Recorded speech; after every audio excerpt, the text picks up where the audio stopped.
doctor in the county's first 100 years or so.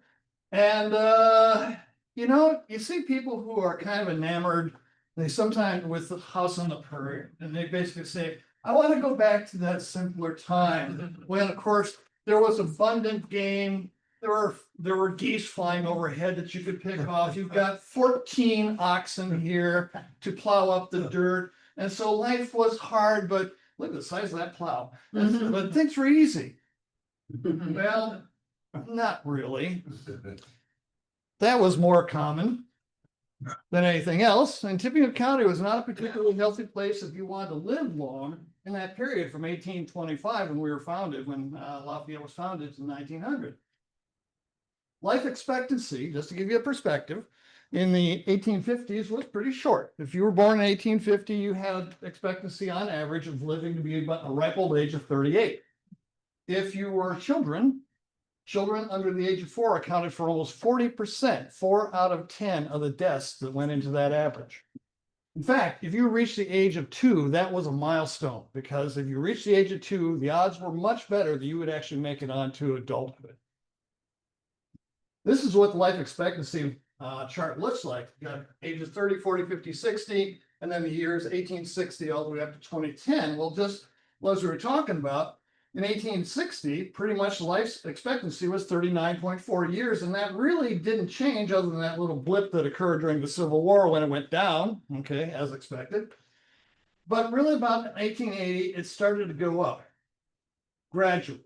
By the time we reached the turn of the century, life expectancy had gone all the way up to 48.2, which doesn't sound like that much today, but really by comparison and what it would have been the previous century, that was a marked improvement. Of course, here we are today, where if you were born in 2020, your life expectancy rate is 78, almost 79 years. Well, wasn't life longevity a problem just everywhere in the world, not just Indiana? Well, let's take a comparison. Life expectancy for someone who was born in the United Kingdom in 1845 was about 42 years compared to 38 years here in Indiana in the United States.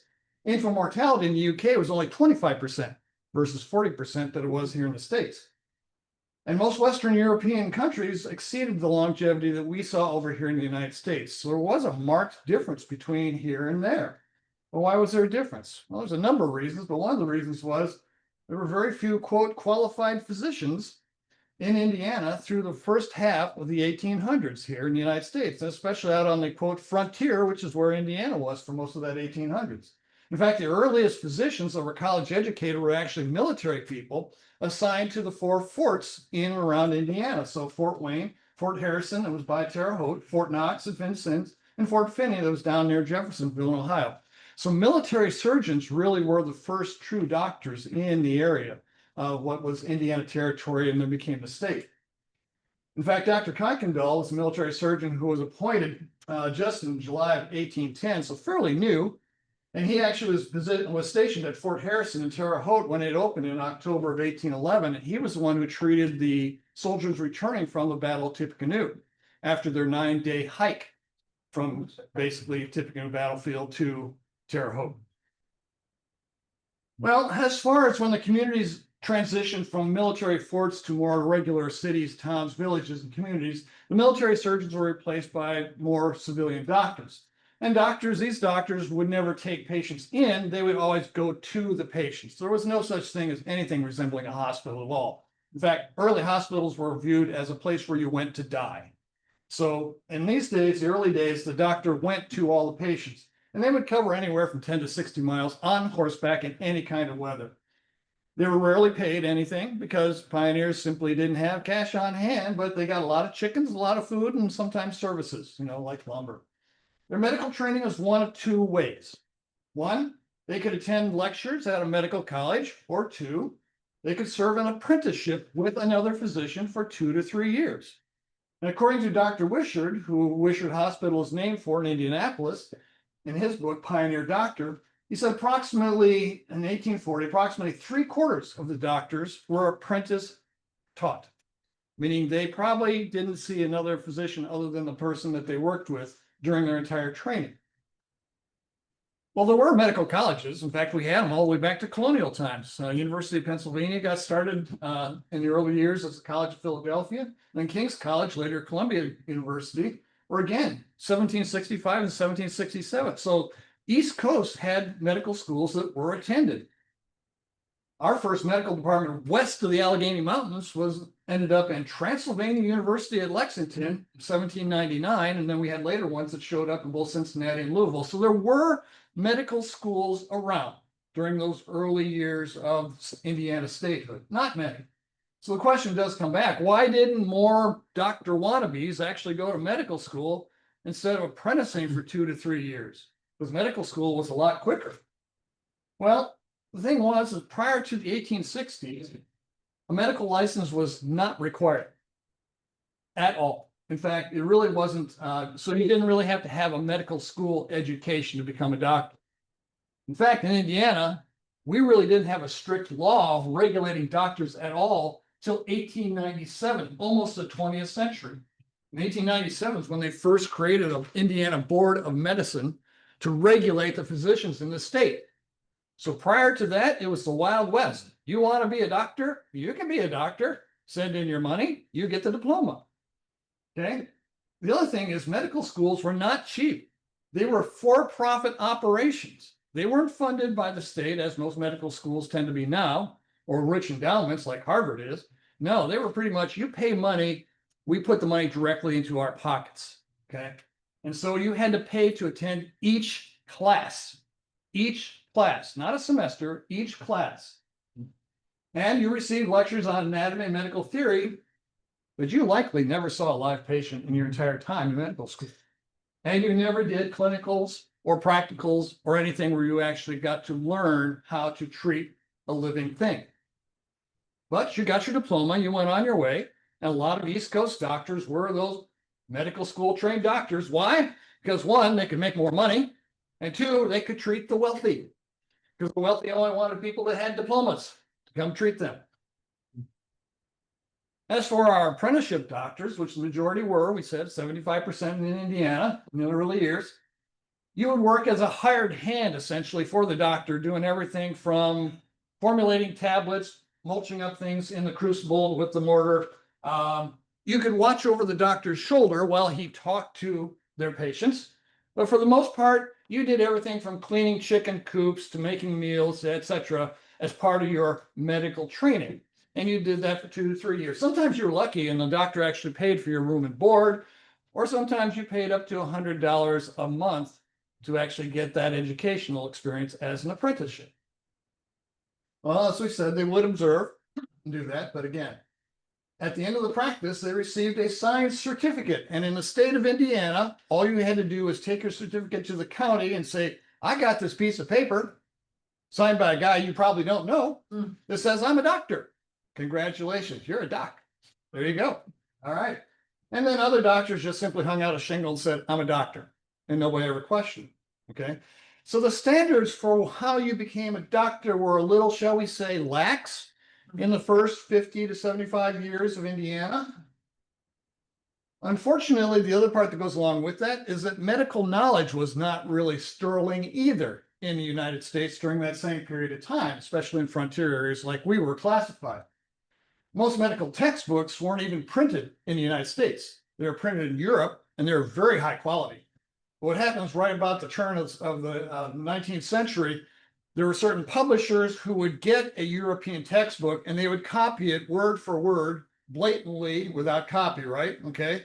And then would resell that at a much cheaper price and in more publication numbers so they could get those out. And those were typically the type of textbooks that the physicians in Indiana had access to. Well, in the early 1800s, there were no, the interesting thing about copyright laws back then, there was an exemption. Foreign works were not protected by any copyright law in the US. So if you had a foreign work, you could copy it to your heart's delight. And they did. Well, frontier doctors could only find these books in major cities if they could find them at all. And typically a physician during his lifetime might accumulate all of 6 or 8 books. And considering what they had learned in their previous medical education was simply from an apprenticeship, that was what they went on. was maybe the couple of books they had and the experience that they gained from their apprenticeship. So most frontier doctors really relied on what information they had and their own common sense. That meant that every treatment you had from a doctor was individualized, not to you, but to the doctor. If you went to 5 different doctors for the same set of symptoms, you got 5 different treatments based upon the bias and the previous experience that doctor had. The other thing is that in the 1800s, US doctors had no understanding of what a germ was. In fact, nowhere in the world had germ theory actually been discovered yet by the 1800s. Therefore, doctors in the US were taught to use remedies with the goal of simply relieve the symptoms, get rid of the symptoms. Don't treat the disease because obviously something is causing the disease, there's humors that are imbalanced with that, but treat the symptoms and the disease will take care of itself. You know that not to be true, don't we? Okay. But today we see these treatments as kind of barbaric compared to what we do now and all the sophistication we have. And not, as it says here, only one step removed from the shaman with its magic dust and strange ceremonial dances. That was our pioneer physicians. In the early 1800s, truthfully, if we want to be truthful about it, a patient survived because of their own constitution and rigor, more than any interventions provided by the doctor at the time. Now, this is not to disparage the doctor because, again, they're working with what they had to work with as far as knowledge and availability of information. But to make sense of this barbaric treatment that we received at that time, you had to realize that people truly believed in what the doctor did, including the doctor believed in that he, probably not she, but he actually was doing. Now, why? Well, because in their brain at that time, there were 2 things that they learned. And that was the miasma theory of why diseases occurred and the imbalance of bodily humors. Now, as you heard David talk about, the first one was actually related to Greece, but back in the 1800s, people believed that the reason you got sick was you breathed in this vapor, this bad air. And this is what was called miasma. It was made of decomposing material that aerosolized, you breathed it in and you got sick. Well, the important thing about that is that that meant that the sickness was tied to a location, not another person. And that was a different mindset. So it's thought that miasma rose from contaminated water, foul air, and poor hygiene, usually attributed to a certain class of people. For example, in Tippecanoe County, that was the Irish. The Irish were basically considered to be over here in where St. Anne's Church is, the south side of town. That was called Connorsville because of all the evil Connors that lived there. And so that was the Irish settlement enclave in this community. And they were considered to be a source, this miasma that rose out of decomposition and spread and caused disease. So the disease point here was the disease was not thought to spread from person to person. It was caused by inhaling the bad air from a location. When disease outbreaks occurred, what do people do? They headed for the hills. They fled the city. They abandoned the towns and villages to get away from the miasma, not knowing that the people that they were fleeing with were actually carrying the disease with them. Now, interestingly enough, way back in 1647, we're talking 150 years before the current time that we're discussing here, Antoine van Leeuwenhoek came up with a way to magnify and actually observe organisms in water. He called them animalcules, kind of like molecules, but these were animalcules, and they were moving around. They wouldn't be called bacteria until 100 or till 50 years later, or 150 years later. But in 1762, an Australian physician built upon his observations of animalcules and published a theory that, now catch this, specific animalcules cause specific diseases that can be spread from person to person. This is revolutionary. This is amazing, and this is very close to Koch's germ theory that occurred almost 200 years later, or 150 years later. Well, this theory was soundly rejected by science at the time and passed off as bunk. The reason being that logic and common sense would say, how can something so small as an animalcule bring down a large organism like a human being? And everybody bought into that. So basically, That meant inhaled miasma remained the main suspected cause of all diseases at the time. Now, I've shown this picture a couple of times, and this is actually from the Black Plague over in Europe. And you've seen pictures of this before with the doctors walking around in these beaked sort of things. The beak actually was stuffed full of herbs to filter out and detoxify the miasma that the doctor was breathing in. So this actually had a benefit or a function as far as what the doctor was thinking. That's why they had the beak filled with herbs that they breathed in that way. I don't know why they had to make it look so grotesque, but that's what they did at the time of the Black Plague.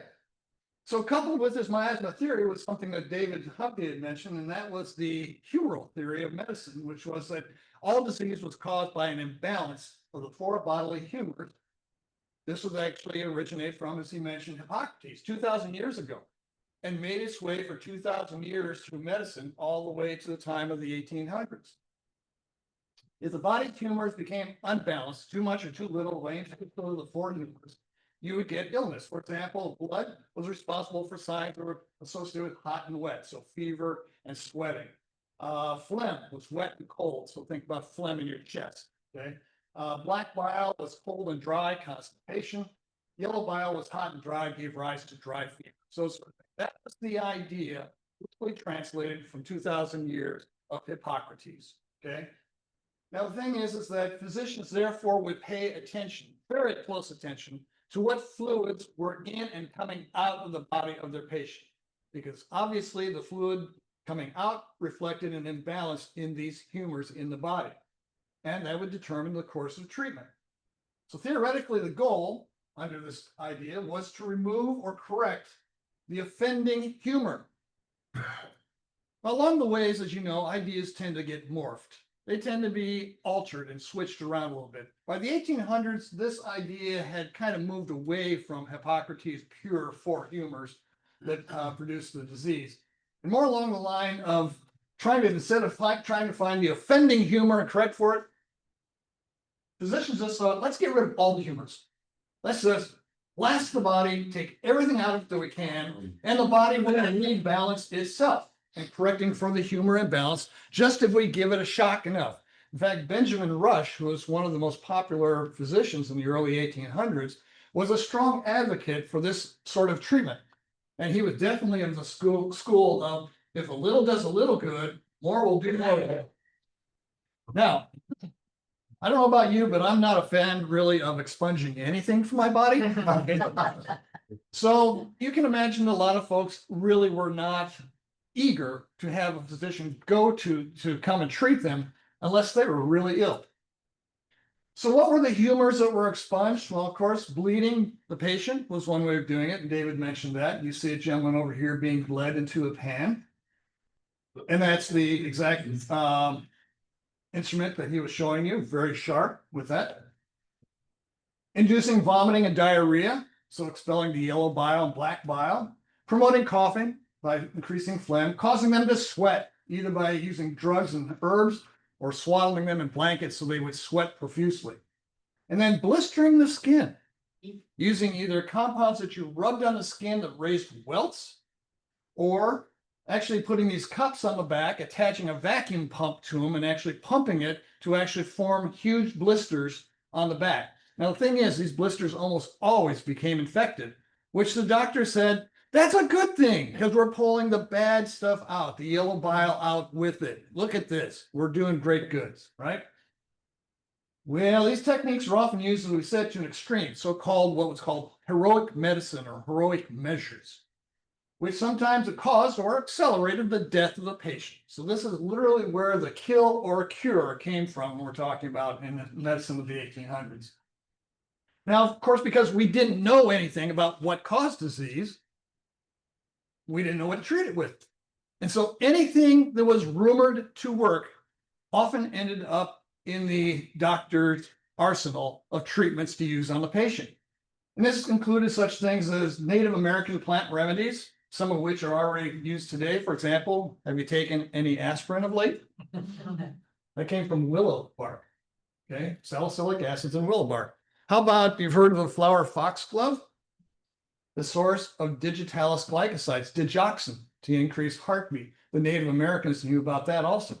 So these Native American plant remedies are sometimes used, folklore remedies, old country remedies. What a lot of our doctors came from the old country, and with them they brought the old remedies that were used in the countries, and then recommendation herbalists.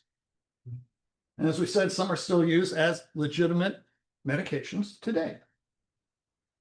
So what were you going to die from here in Tippecanoe County in that first 80 years or first 50 years? So let's look at 1850. Number one cause, tuberculosis. Now, tuberculosis, if I put up a chart here for 1860, 70, 80, 90, and 1900, tuberculosis would be number 1 or 2 for all those years. It was something that stayed with us for over a century and a half. Cholera, okay, dysentery. Now, these are the type of terms that you would find on the death certificates or ascribed to the death of the person. And you see dysentery, of course, which is diarrhea, is one of the signs of cholera. So the physicians didn't differentiate between cholera, dysentery, or typhoid. They all have similar signs, and so they report that so-and-so died from typhoid. They could have easily just as died from cholera or just plain old dysentery. And then dropsy. Anybody know what dropsy is? You heard of that? Yes. That was pretty common. Yeah, that was basically what you would get with congestive heart failure. And in congestive heart failure, you know how you get swelling of the legs and so forth when you have poor venous return, that sort of thing. Or you actually get accumulative, what we call ascites or fluid in the abdomen, and you get a belly. It's basically fluid accumulation. That's called dropsy. Now, the Native Americans knew that by giving extract of foxglove, you could actually reverse dropsy. They didn't know why, but they knew it worked. That's an example. Croup, or any type of respiratory disease, scarlet fever, where you get a sore throat and then you get scarlet breakout of rash all over your body, and then accidents. Okay. Now, what do we see here is that during the early years, 9 out of the 10 top are all infectious diseases. Okay. As you go on and we move closer and closer to the 1900s, that emphasis shifts. And you notice you don't see anything on here like cancer. You don't see anything on here like cirrhosis of the liver. You know, you don't see, although it should have been, or you don't see some of the things that we ascribe to modern day treatment or modern day diseases. Why? Well, 2 reasons. One, they didn't notice them as much, and they probably didn't know that a particular person died from cancer. They just knew they died from the symptoms that they saw. But the second thing was people didn't live long enough to develop heart disease, cancer, etc. Now, tuberculosis, we said, was the number 1 cause. And on this little radiograph here, the arrows are pointing to what we call tubercles. And a tubercle, when you get tuberculosis, you breathe in the organism. It takes up residence in your lung, and it tends to protect itself by actually creating a ball around it, if you will. And that ball is called a tubercle. Now, the problem with tuberculosis and why it kills you so slowly is that doesn't kill you right away. It lingers for a long time. The second thing is that ball that forms around the organisms inside it makes it very hard for a lot of drugs to get to the organism and kill them, even today.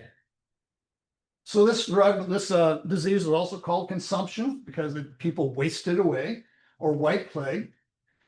And most of the time they thought in the 1800s, this was a hereditary disease. You got this from your parents. It wasn't something you caught from somebody else, you inherited it. And so if your daddy died of consumption, you were probably going to die from it too. Now, the Mycobacterium tuberculosis bacteria was identified not way until almost the end of the 19th century, 1882. And we also know that there's a Mycobacterium bovis, a TB that's associated with cattle that we can also get. We humans can also get either through unpasteurized milk or the cheese made from unpasteurized milk, or handling the feces or fluids, bodily fluids from cattle that are affected with this. So TB was spread so widely among 1800s because it was a slow wasting disease and didn't kill you right away. And so you could walk around for years and pass it to all your family, friends, and community members. And that's why it became so endemic in certain areas and certain populations. In the 1800s, there were no treatments, but there were a lot of remedies that could be tried. This is one of my favorites right here. Pizzo's cure. Best cough medicine recommended by physicians. Cures when all else fails. Pleasant and agreeable to the taste. Let me show you what the ingredients were here. Chloroform, cannabis, alcohol, and opioids. And pretty much you drank this stuff, you were high the whole time you were on it. And you didn't care if you had tuberculosis. So listen, and that was not uncommon. You know, these things would be put together and kind of a shotgun approach with that. But you also had white plague armor underwear.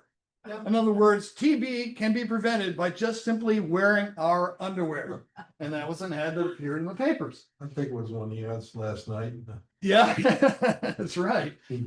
I like this one. Consumption cured by Duffy's Pure Malt Whiskey. Well, there you go. For whatever ails you, malt whiskey will do the trick. And of course, people bought these things because they didn't know any better.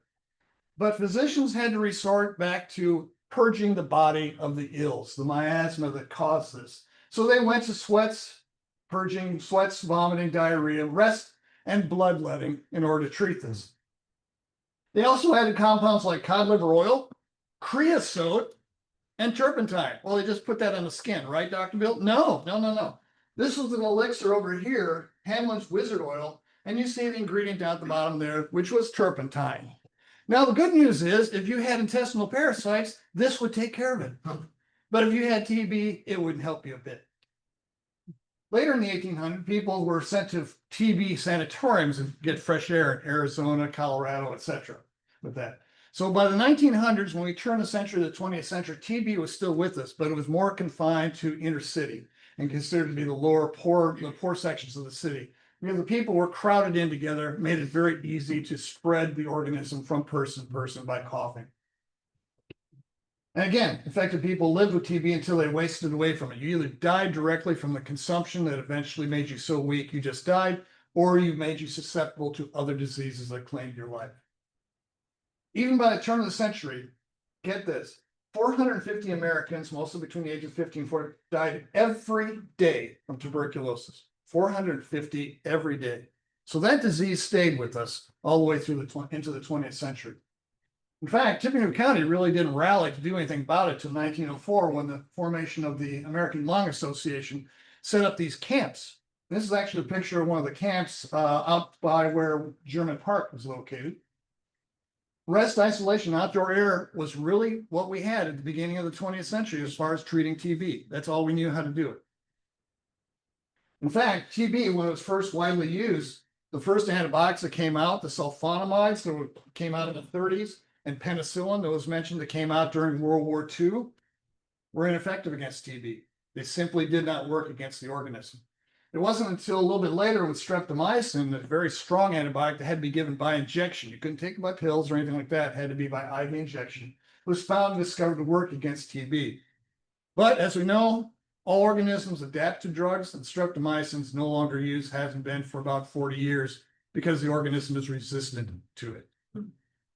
So milk pasteurization and cattle TB testing in the 20s and 30s and 40s, very unpopular with the farmers, because if you had a positive TB cow, your whole herd got eliminated to their cost, okay? And there was some little bit of insurance that you could pay to get back with it, but basically you would shut down entire operations. If any of you have watched All Creatures Great and Small on PBS, Harriet's depicted as having to deal with that in the UK, and it was no different here in the United States. Veterinarians were very unpopular when they came onto the farm and said, you're going to have to eliminate all your herd. Where's German Park? German Park is out south, over by where Lily is now, the Lily property on the river. Okay, cholera is one of the most feared diseases in Indiana. Okay, it was number 2. We had 3 waves of people talk about coming through, and truth of the matter is cholera never left us. Even between these waves that came through, the cholera was still with us. And we know today there's a specific organism called Vibrio cholerae that causes this disease, and it lives in the intestinal tract of people infected with cholera and having diarrhea. The problem we had here is that they didn't know that back then, and of course they attributed it to what? Miasma, right? But the miasma theory was strong, and they believed that the only way you got cured of cholera was by divine intervention. So, Doc, you can bring your best thing, but it's up to God to be able to decide whether I live or die. This is a depiction of cholera pumping the water over in England, the UK, where cholera was also very prevalent. But the problem we had here in Lafayette is everyone was responsible for their own sanitation, meaning when you dug a latrine or outhouse, you dug it, nobody else did, and you made it convenient for you. So what'd you do? You put the latrine pretty close to your house, and then to also make it convenient, The well that you dug, also by hand, that was pretty shallow, was not far from it. So they were pretty close together. Come along with a nice wet spring where we have lots of water, overflowed the cesspools. And of course, where did they flow? Into the streams where you got your water, into the river where you got your water, into your shallow well where you got your water, hence spreading the Vibrio bacteria all throughout the area. For that reason, physicians considered cholera a fatal disease. They really didn't know what to do with it, and most of their treatments were ineffective. As you would expect, when cholera showed up, people fled the city because obviously it wasn't a germ, it was miasma from something in the city causing it, usually in the center of the city. And indeed, the center of Lafayette was considered to be a source of the miasma that created cholera for every year those waves that came through that, and also the riverfront. Now, businesses tried to cover it up. No, really? Yeah, they did. In the newspapers in Lafayette, there were all these stories about cholera in Fort Wayne, Indianapolis, Delphi, but nothing about it here in Lafayette. Not a word. You just didn't talk about it because that was bad for business. If everybody got up and left the community, you couldn't sell a darn thing. So there was a lot of pressure to keep this under wraps. But according to the Indiana Medical Association, that did a survey of the 1849 outbreak, 300 people or more died from cholera in Lafayette. Now think about it, at that particular time in 1849, the canal was just coming through, it just come through, which meant that what? You now had traffic up and down the river coming through Lafayette. People who were infected from Delphi and upstream as far as Fort Wayne were coming through Lafayette. And so for that reason, cholera became actually more ubiquitous in the state because people got around a lot better. Oh, I wondered. This is Fink Cemetery, okay, which is between Brady Lane and Veterans Memorial Parkway on 18th Street. And there's the Smoothie King and igloos right here, by the way, just for your orientation. But it says here on this plaque, it says during the cholera epidemics of 49 and 54, people died so quickly, coffins could not be provided. The dead were simply collected on wagons and buried at night in mass graves on the south and east side of Fink Cemetery. And they are still there today. And that was pretty much the way it happened, is that, again, if we lost 300 people and spent a fairly short period of time in just that 49 outbreak with that, they were literally hauling the bodies in at night so people wouldn't see it and dumping them into a mass grave.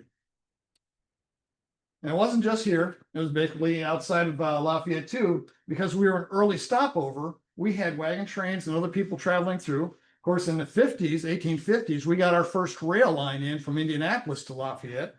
And so there was transportation that way.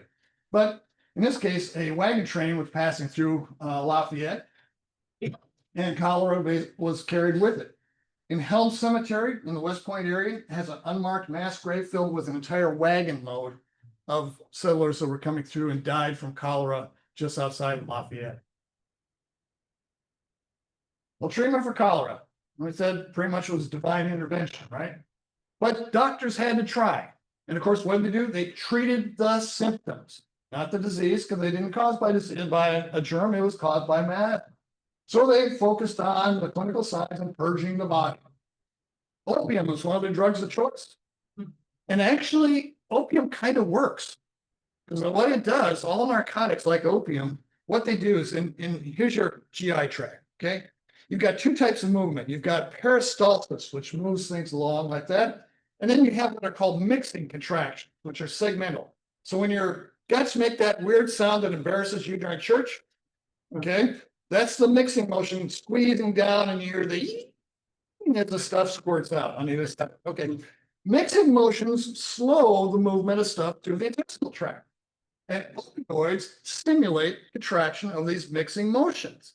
And so that is why, if you have been on painkillers, your doctor is always concerned about you becoming constipated, because the opioids slow down the movement of materials, and hence if you have diarrhea, it actually alleviates it. So a lot of our drugs actually that are the old-fashioned anti-diarrheals, been around forever, are actually low-dose opioid narcotics. Okay? No, you cannot get high by taking gallons of low-mobile anti-diarrhea. No.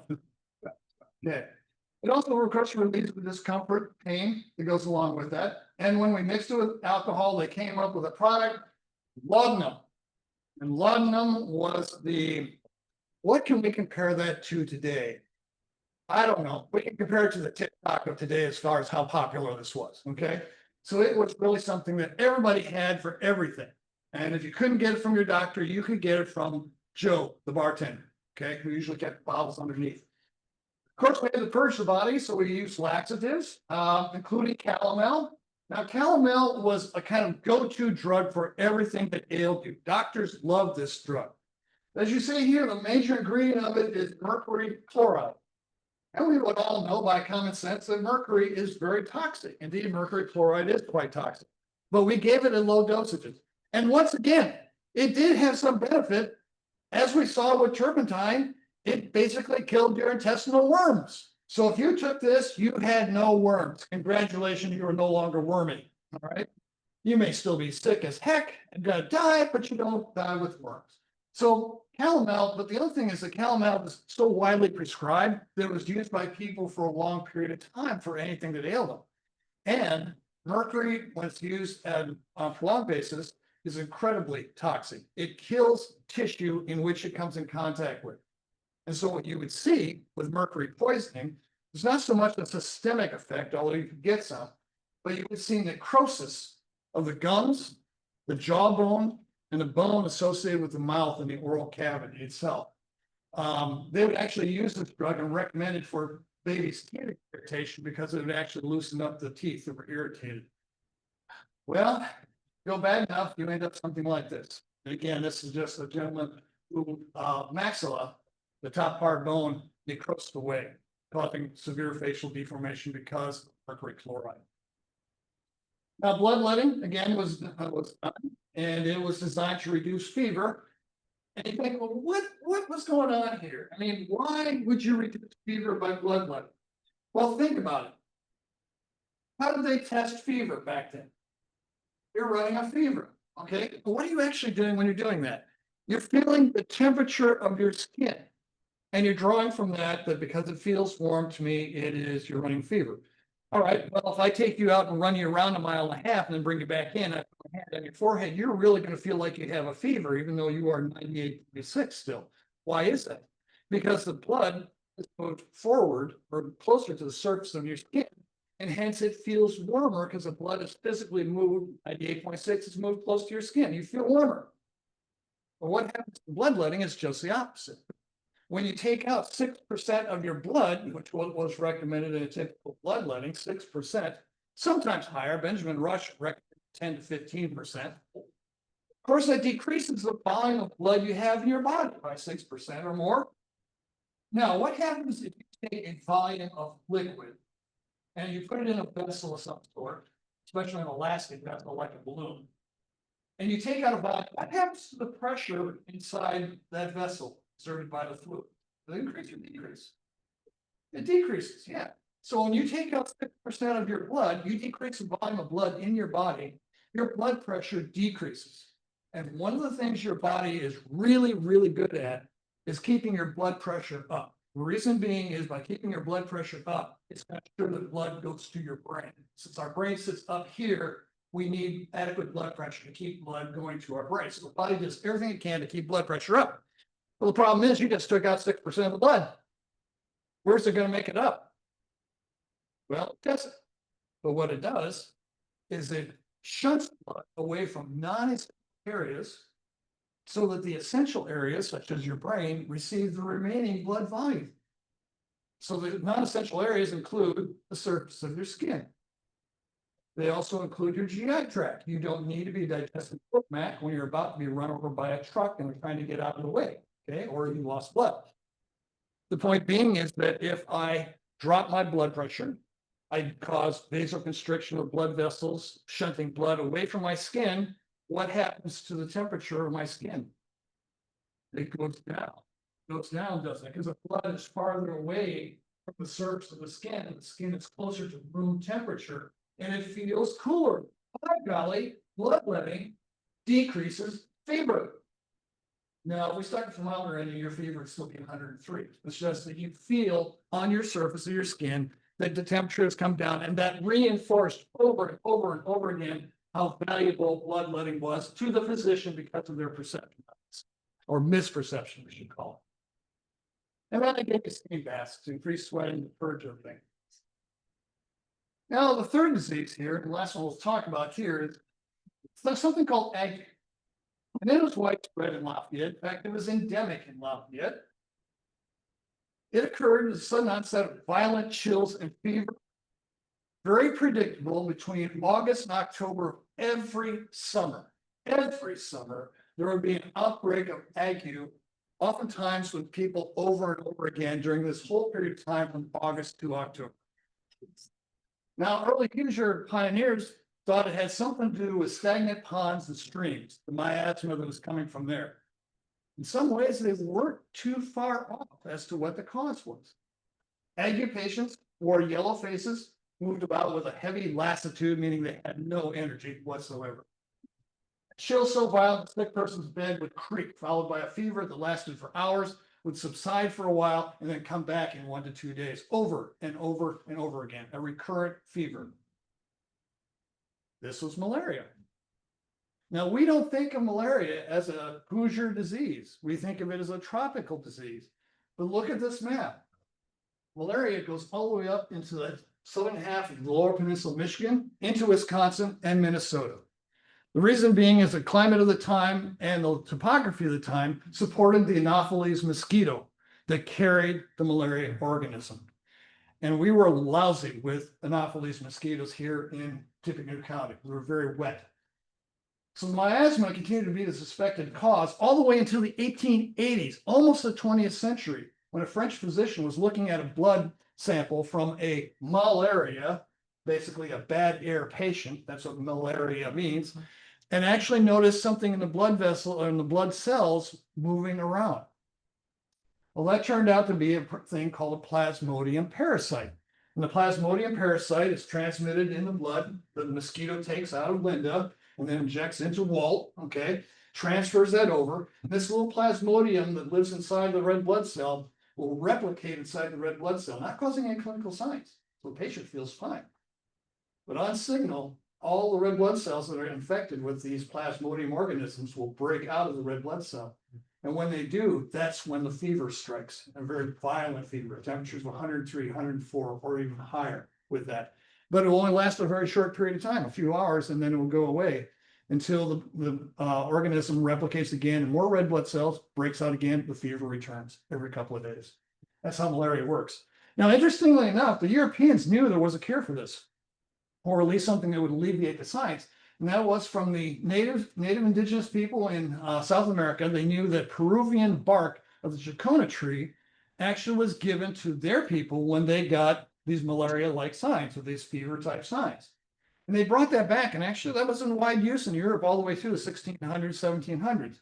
Now it came over here to the United States, and the bark itself, we find out later, actually contains a drug called quinine in the bark itself. And quinine is still the treatment of choice to kill off that plasmodium organism that is what transmits malaria from person to person.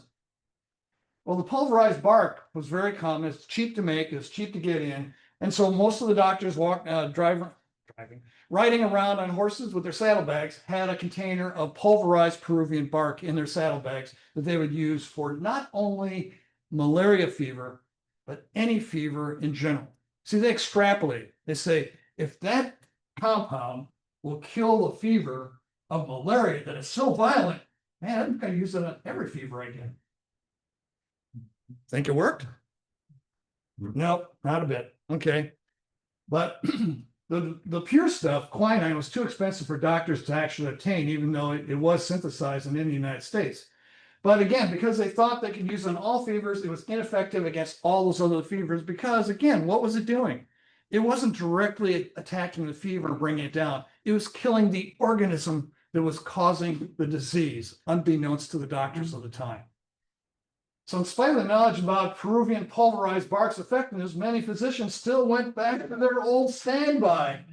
Mercury chloride again, that causes necrosis of bones and tissues and that sort of thing. Tried that. Of course, it had no proven effect other than to get rid of the worms the person might have. All right, well, as we had the canal coming through here, we had Irish workers working on the canal. And that area along, as you all know, that area along the river is really swampy, lots of wetlands, which of course favored the Anopheles mosquito to be in that area. And mosquitoes readily spread malaria and took hundreds of lives during that period of time of workers there. In fact, there's a canal cemetery.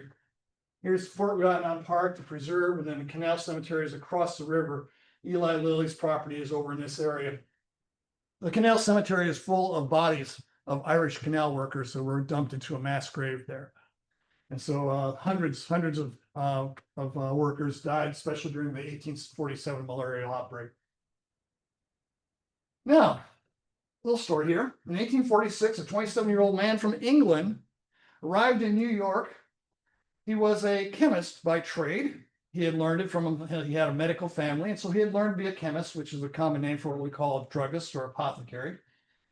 He moved west out of New York after spending a very short time there and landed in Lafayette. In fact, right off the courthouse, where he set up as a tailor in a place that he called the Hall of Fashion. Now, the Hall of Fashion was a wonderful tailor shop that was very, very successful, and this guy made a lot of money.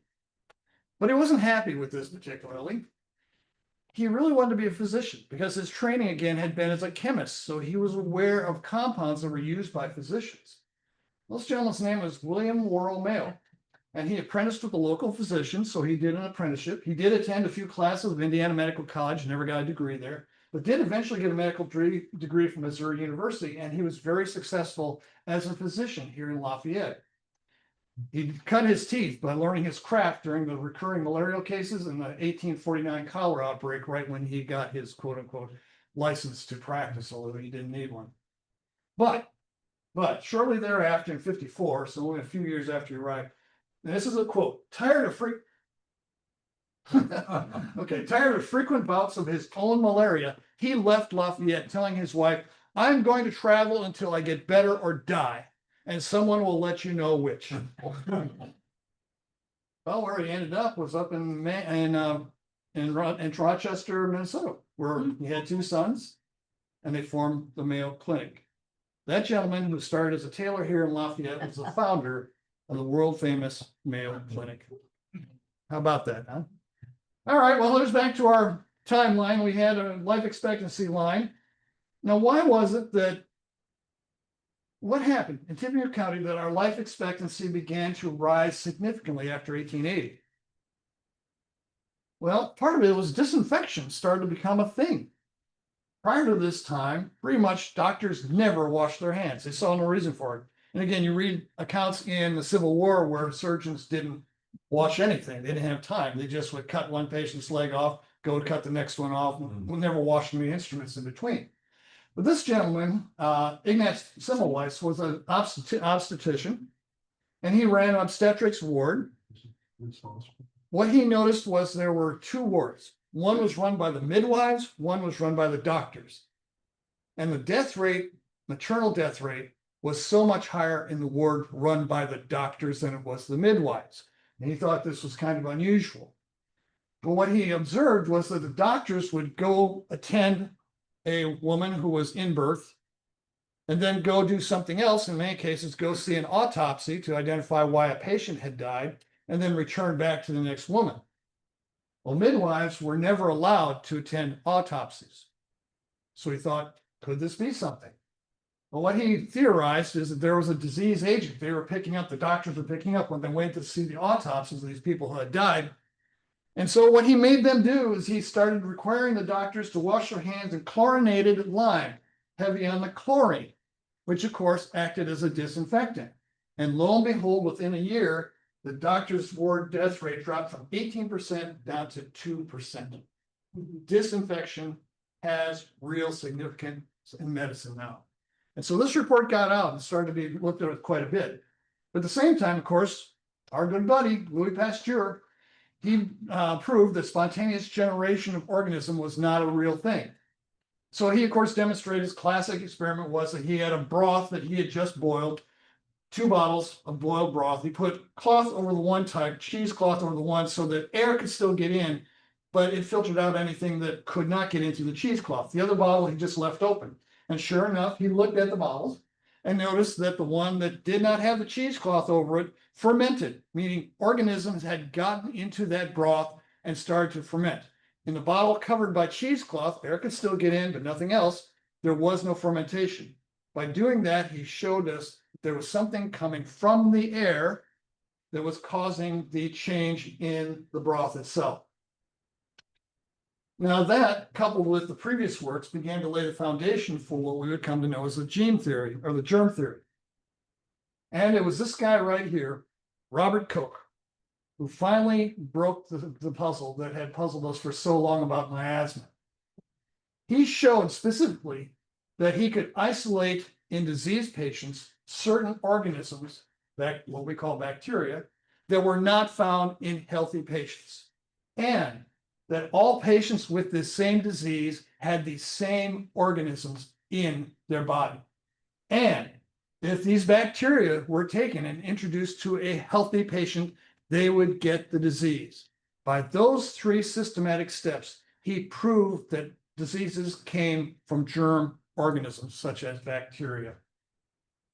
So he showed that he basically disproved miasma. Now, the problem was, while the gene theory was embraced in Europe and the larger East Coast cities pretty well, not so much Indiana. We were a little slow to take up on this. Okay. Doctors, as we know, were very individualistic at the time and very loath to want to change. So let's take a look and see what some of these doctors actually were prescribing. Now, I've moved ahead. I'm up to 1915. So I'm into the 20th century here. And these are some actual prescriptions that were written by doctors. Now, this particular doctor, if you are familiar with history here in Lafayette, you know the Dr. William Reeser was actually one of the first presidents of Tippecanoe County Historical Association. And in my 1913 book on the flood, about a third of the photographs that are in there were taken by Dr. William Reeser with his own camera to document that. Anyway, let's see what old Dr. Reeser was. Well, you can see what he did here. This is a recipe that he would send and give to an apothecary who would compound things together to create a remedy with all these ingredients. And what do we got in here? Well, you got tincture of aconite. What the heck is that? Well, it's a pulverized extract of the wolfsbane tuber root. Here we go. So he's grinding up, he's having the apothecary grind up wolfsbane root into his concoction. It's used to depress respiration, reduce fever, blah, blah, blah. What does it really do? We don't really know. Okay. But we know that it's still being used in Hong Kong to this day, but it is one of the most common causes for severe herbal medicine poisoning that occurs. Now you'll notice on this little tea that has this in it, it's got a big FDA symbol here. Not approved by the FDA, just made in an FDA registered facility. All right. If you basically are running a bait shop and selling medicine at the same and putting pills together somewhere, you have to be an FDA approved facility. It doesn't mean you do anything right. It just means that the FDA knows that you exist. You're registered with them. Okay. So this means nothing. But again, it's the sort of thing that's still out there. What else is in here? Okay, here's a cool one. This is tincture of cinchona. Well, we know what that is because we talked about that already. That is the bark of the Peruvian tree that produces quinine. Okay, so he's given this to the person either to relieve fever in general or to treat malaria. Fluid extract of ergata. What is that? Well, if you guys have horses, you know that the ergata is ergot. It's a fungus that grows on the seed head of rye plants or fescue plants. And it's a very potent constrictor. So potent that one time ergot in rye bread in Germany was baked into the bread in Germany in the village. Because what they do is they harvest all the rye and the wheat, they put it together, they bake bread, and then they distribute the bread to all the villagers. And sure enough, shortly after they ate the bread, people started coming in what they call expired. Tips of their fingers, tips of their nose, tips of their ears, tips of their toes, all turned black with dry gangrene. So they died, literally died. Why? Because ergot is such a strong vasoconstrictor. It constricts the blood vessels. It shut off the blood supply to all extremities. And because of that, these people walk around. Now, the thing is, with dry gangrene, you typically don't have the same problem that you do with wet gangrene. You don't die from sepsis because the body has walled it off. So these people simply walked around with their appendages all black, looking like burns. So anyway, that's ergot, and that was what was going into this concoction. Okay. Tincture of aloe. Yes, this is aloe, the stuff you spit in your hands for when you burn yourself. But it is also a great purgative, meaning it will, in great doses, it'll blow your tonsils out your other end. Okay. Tincture of cardamom, again, this is a general stimulant tonic. So what he did is he was instructing a little dab of this, a little dab of that, a little bit of this, put it all in a beaker, shake it up, grind it up, and then give it the sig, meaning what to use it, 1 teaspoon every 2 hours. So this concoction is what was going, this is what you call the shotgun approach to medication. Okay. Hit them with everything. All right. And something might work. And this was very common. This was the norm. So this might actually have been a treatment with the chinchona, might have been actually a prescription for recurring fever or malaria. Now here's another one. This is Dr. Throckmorton. We have Throckmorton Farm south of town. That's the same guy. Okay. He was giving us something called Fowler's solution of arsenic. Now, right away, you get a little suspicious when somebody gives you arsenic. Okay. Well, this actually was a real drug that was invented over in England by Thomas Fowler, and he used it for treating asthma, psoriasis, but also lymphoma and leukemia. And it actually seemed to kind of work. But in actual analysis, arsenic doesn't actually work. What arsenic does is suppresses the bone marrow that produces certain white blood cells, what they call the T lymphocytes. And that decreases the number of white blood cells circulating in the bloodstream. Now, leukemia, leuko means white, emia means of the blood. Leukemia is simply increased number of white cells in the bloodstream caused by cancer in your body. Okay. And so there's cancer producing white cells, not normal white cells. The problem with this is that it decreased the white cells, but it's decreasing the healthy ones. Did nothing to the tumors that were originating the disease. All right. He's got heroin. Okay. Yeah, good old elixir heroin. Pretty well commonly prescribed. This was to give a teaspoon of heroin every 2 to 3 hours to control cough. The reason being, products like heroin and codeine and hydrocodone all do the same thing. They depress the receptor, making it less that cause you to cough, and hence they suppress your cough. So this was commonly prescribed. It actually came out of the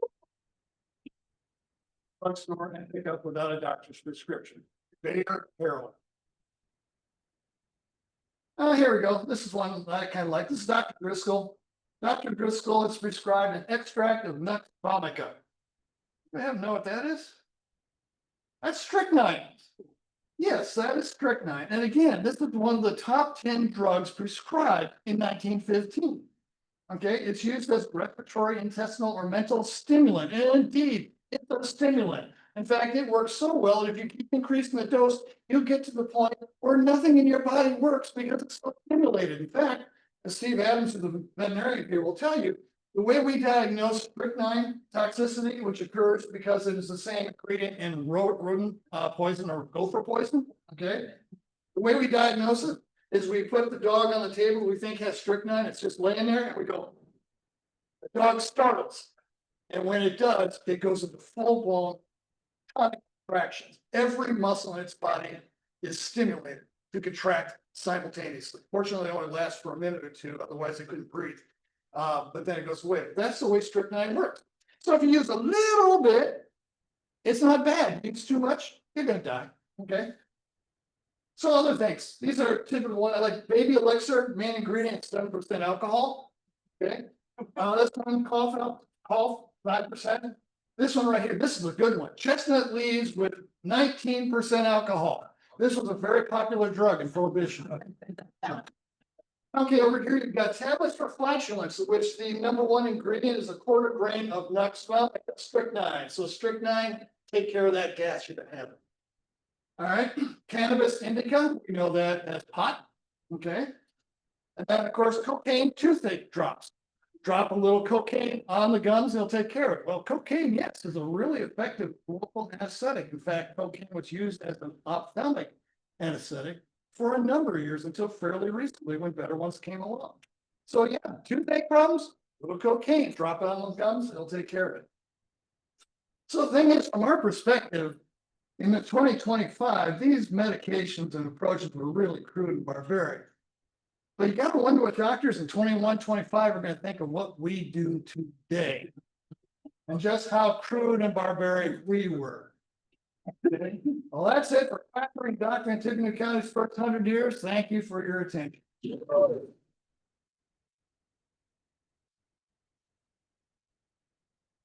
Any questions?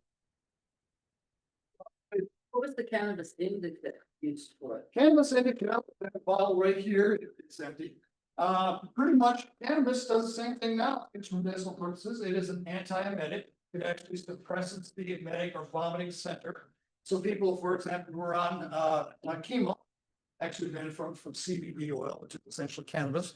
But it was used for the same thing back then. It's used to actually control vomiting, to decrease vomiting, and just kind of make you feel a little more relaxed, a little It mellow. helps with arthritis.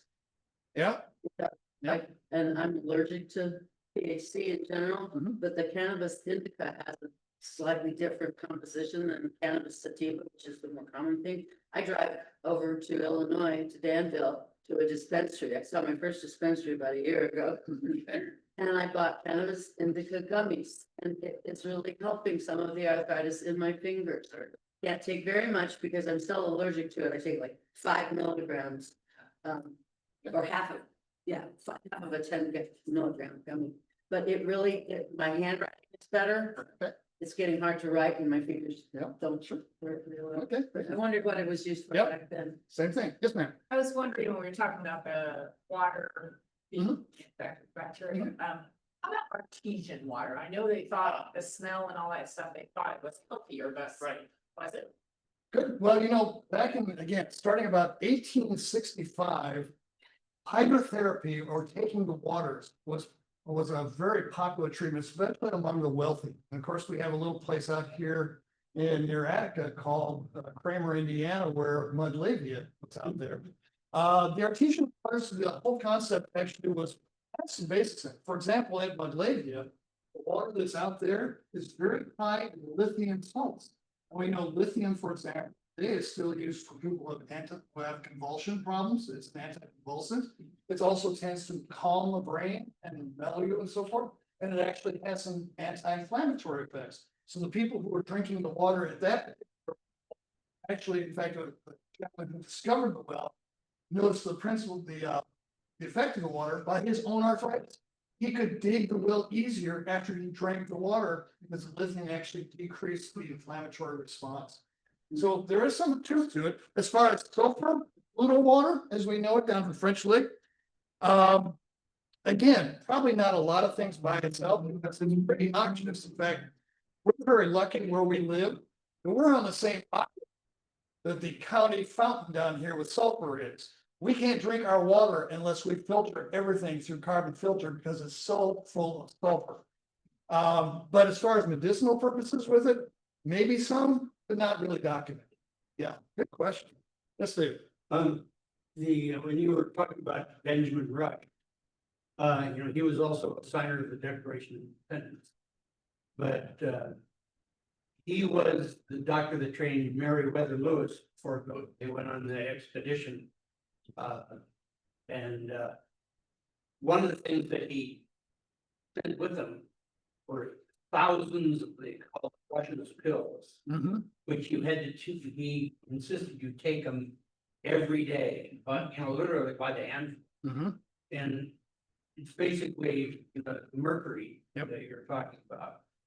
And they took it so often and in such great amounts that archaeologists have identified their campsites by the amount of mercury in the soil. Wow. Yeah. Benjamin Rush, you can find pictures of it, so people still have it. What do you call blue pills and blue maps? Blue pills were for you and I to take, just in this way David described it. The blue mask would be sent to physicians we pinch off a little bit of this blue gummy material with mercury and then basically give it to the patient. Like that, okay, so yeah, it was that blue mass that he had was mercury chloride. Wow, it'll kill or whatever, it doesn't kill you, yeah. Okay, all right, yes, I found it interesting. I was a realtor for a quarter of a century and I used to take people on what we call the Seven Wonders tour, people who were coming to live here. And I used to drive up the 9th Street Hill and I'd say, and this is where the people, that had money came to get away from the heat of the city. Because people thought people were sick in the city, but Mhm. interesting. they did that and the smell. Because until they put in the belt railway out here, all in the concentrated area in Lafayette, all the factories, manufacturing, horses, everything was all in that area. Right between the river and about 8th Street. It was just packed. And there was a livery stable or stall every block. Because of course, everything ran on horsepower. Okay, so yeah, you're right, exactly. To get away from that, you want to live up the hill and hopefully upwind. Yeah. Right, very good.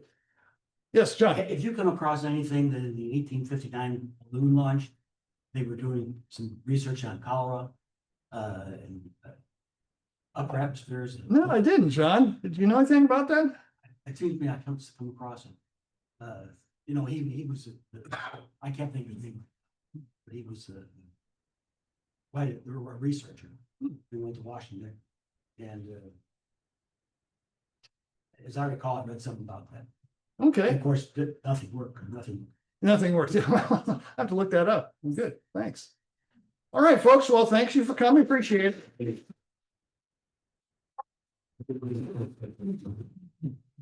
Oh.